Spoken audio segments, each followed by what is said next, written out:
Juste celle-là, comme ça, moi j'ai dû le...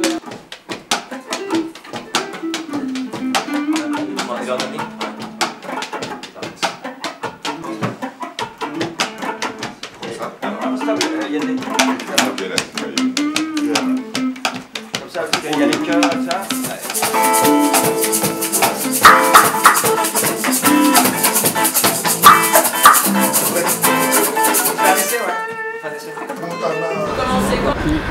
Bonjour à tous et bienvenue dans ce nouveau numéro d'Afro Vibes.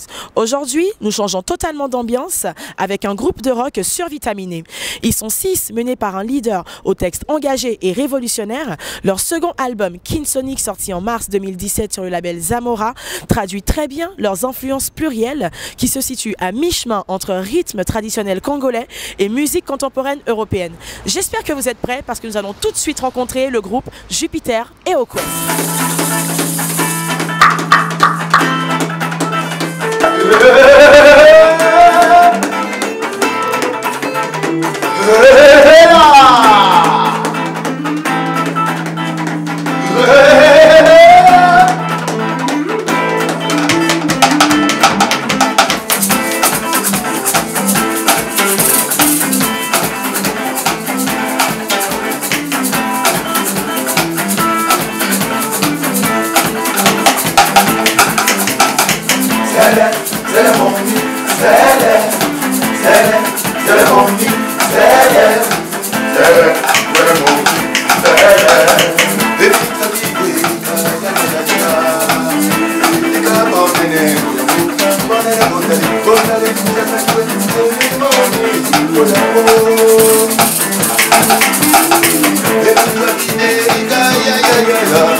c'est Blaise Ewika, machine de l'ambiance.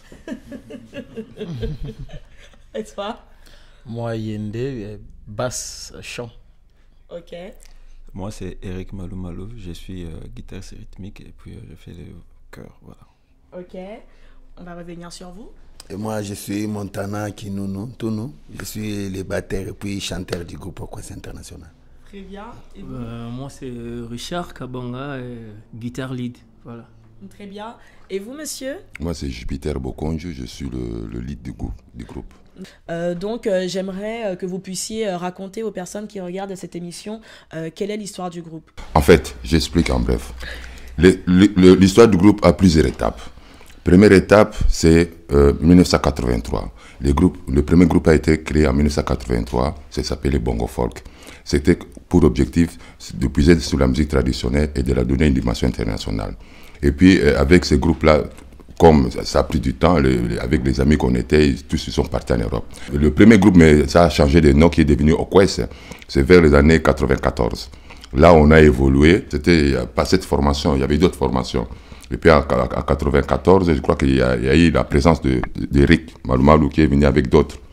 Et puis bon, on est parti vers le festival du Massa en Côte d'Ivoire, et on est rentré, ça n'a pas marché, c'était foutu.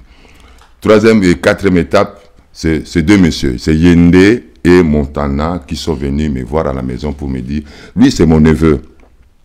Il est mon neveu, quand il était gosse, il venait toujours me voir à la maison, je lui disais, grandis si vite parce que je vais former avec toi, on va jouer la musique quand tu seras grand. Et une fois, quand il grandissait, il venait, tu me vois, je suis en train de jouer, dès que je serai en mesure de jouer avec toi, je viendrai te toquer la porte pour qu'on joue. Et ces jours-là, ils sont venus avec ce monsieur en 2003. Ils sont venus pour me réveiller, pour me dire que le moment est venu, qu'on puisse déjà continuer tes activités. Concernant vos surnoms, je sais qu'on vous appelle le général rebelle et aussi que Jupiter, c'est un surnom. Alors, non, quelle histoire? C'est un prénom. C'est mon prénom. D'accord. Donc, le général rebelle... Là, c'est un surnom. Il y a aussi Monima Viva, il y a l'espoir de la jeunesse, il y a l'homme de blanc et de noir. Ça. Mais celui qu'on retient le plus, c'est général rebelle. Oui. Général rebelle, comment ce surnom vous a été attribué? Mais parce que presque tout le monde faisait la rumba. Parce que tu sais, le Congo, c'est la musique, c'est la rumba. Tout le monde le sait, la rumba, ça a traversé toutes les frontières du monde à cause du Congo. Mais pourquoi moi, je n'ai pas fait la rumba, faire autre chose? Parce que moi, en revenant de l'Europe, parce que moi, j'ai grandi en Europe. Mon père était diplomate, je suis arrivé en Europe vers les années 70, j'avais 7 ans. En rentrant chez moi au Congo vers les années 80, j'avais 17 ans. Et je me suis intéressé à la musique. Ma grand-mère m'a laissé dans ma chambre expressement un tam-tam. J'ai commencé à jouer et du coup, c'était parti. Du coup, j'ai commencé à m'intéresser à la musique traditionnelle par de deuil, parce qu'il y avait tellement, il y avait beaucoup de gens qui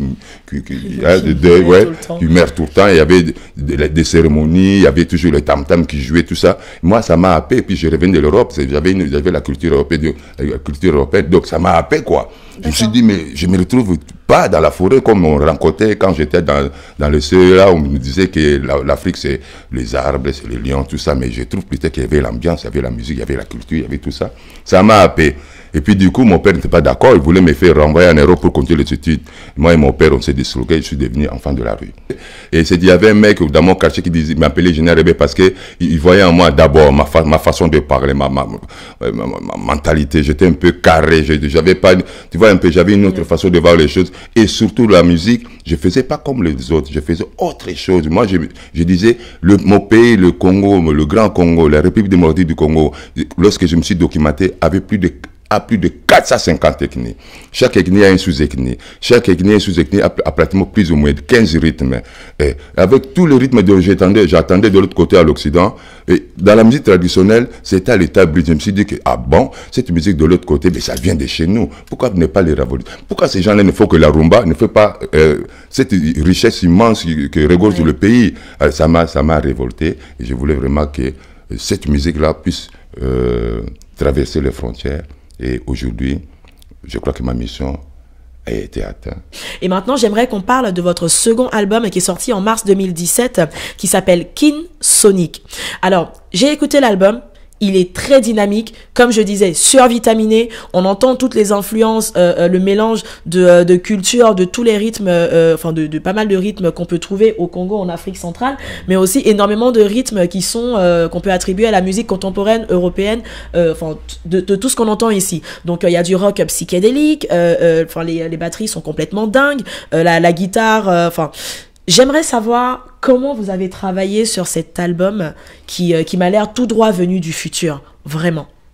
Mais c'est facile, parce que on commence d'abord à chercher le rythme par le tam-tam, parce que le tam-tam a un rythme qui est bouillonnant, qui est fantastique, qui a un tempo et voilà. Et à partir de là, on commence à mettre de guitare, parce que vous savez, la musique, tout commence par quand je parle qu'on doit bouillir d'abord dans le marmite, il faut bouillir, c'est le son.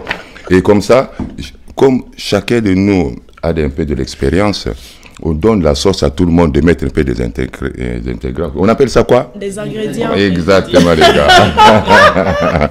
Et voilà, la sauce est prête et on donne la bouffe internationale à tout le monde. Parce que le nom du groupe, ça s'appelle d'abord Okwes.